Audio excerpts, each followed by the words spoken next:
काली रात का रहस्य गांव शांतिनगर अपने नाम के विपरीत पिछले कुछ महीनों से डर और रहस्यों में जकड़ा हुआ था।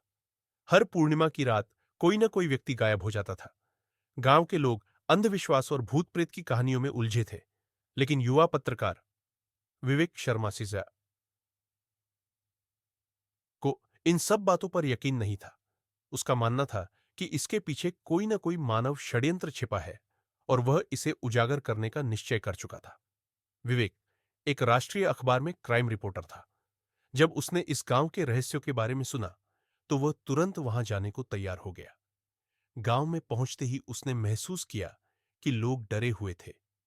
सड़कें सूनी थीं, घरों के दरवाजे शाम होते ही बंद हो जाते थे और कोई भी पूर्णिमा की रात बाहर जाने की हिम्मत नहीं करता था। वह गांव के मुखिया हरघुनाथ जी से मिलने पहुंचा। बेटा, हम नहीं जानते कि यह सब कैसे हो रहा है, लेकिन हर पूर्णिमा की रात कोई ना कोई गायब हो जाता है। और अगले दिन मुखिया जी के चेहरे पर डर साफ झलक रहा था। अगले दिन क्या होता है? विवेक ने उत्सुकता से पूछा।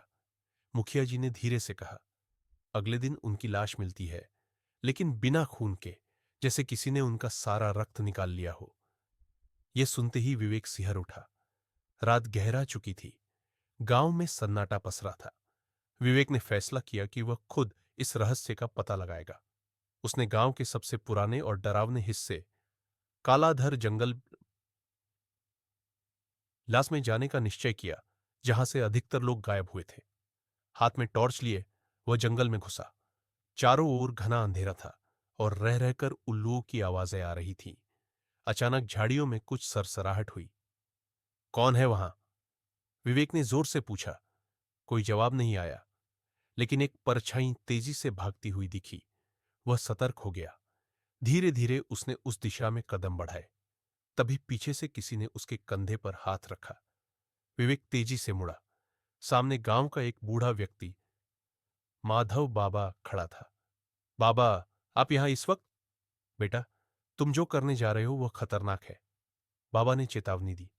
बाबा, मुझे सच का पता लगाना ही होगा। क्या आप कुछ जानते हैं?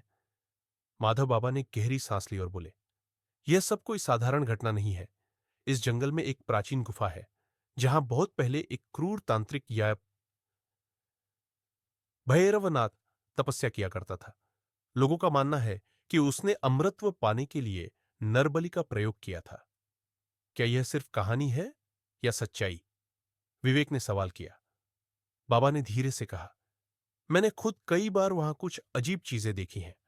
अगर तुम्हें सच जानना है तो गुफा में जाना होगा, लेकिन सावधान रहना। विवेक ने हिम्मत जुटाई और गुफा की ओर बढ़ा। वहां पहुंचते ही उसे कुछ अजीब सा महसूस हुआ।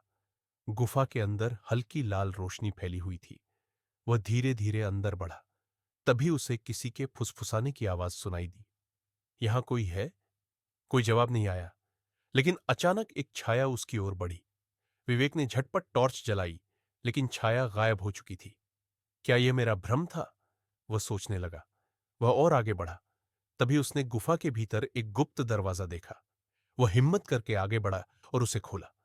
अंदर का दृश्य देखकर उसके होश उड़ गए। उसने देखा कि वहां इंसानी हड्डियों का ढेर लगा था। गुफा के बीचों बीच एक काला पत्थर था, जिस पर किसी अज्ञात भाषा में कुछ लिखा था। अचानक उसे लगा कि किसी ने उसके पीछे कदमों की आहट दी। वह मुड़ा तो सामने एक लंबा काले कपड़ों में लिपटा व्यक्ति खड़ा था। उसकी आंखें लाल चमक रही थीं। तुम यहां क्या कर रहे हो? वह व्यक्ति गुर्राया। मैं सच जानना चाहता हूं, तुम कौन हो? मैं भैरवनाथ का शिष्य हूं। वर्षों से हम अमृतत्व की साधना कर रहे हैं। हर पूर्णिमा की रात हम अपने अनुष्ठान के लिए एक नए बलि के शिकार की तलाश करते हैं। विवेक को अब सब समझ आ चुका था। ये कोई भूत प्रेत नहीं, बल्कि काले जादू का एक खतरनाक खेल था। तुम्हें अब जिंदा नहीं छोड़ा जाएगा। वह व्यक्ति चिल्लाया और विवेक पर हमला कर दिया। विवेक ने झटपट एक लकड़ी उठाकर उसकी तरफ फेंकी, लेकिन वह बच गया। अब गुफा के अंदर कई और छायाएं दिखाई देने लगी। विवेक ने तुरंत अपनी जेब से फोन निकाला और पुलिस को लोकेशन भेज दी। अब यहां से बचकर निकलना मुश्किल है, वह बुदबुदाया। तभी उसे गुफा के किनारे एक छोटी सुरंग दिखी। वह तेजी से उसकी ओर भागा। पीछे से वे लोग उसका पीछा कर रहे थे। वह किसी तरह सुरंग से बाहर निकला और जंगल में दौड़ने लगा।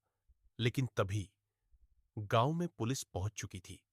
जैसे ही विवेक गांव पहुंचा, पुलिस भी उसके पीछे गुफा की ओर बढ़ी। गुफा में जाकर उन्होंने वहां के तांत्रिकों को रंगे हाथ पकड़ लिया। जब पुलिस ने गुफा की गहराई में जाकर छानबीन की, तो पता चला कि यह वास्तव में एक ब्लड ट्रैफिकिंग गैंगन था।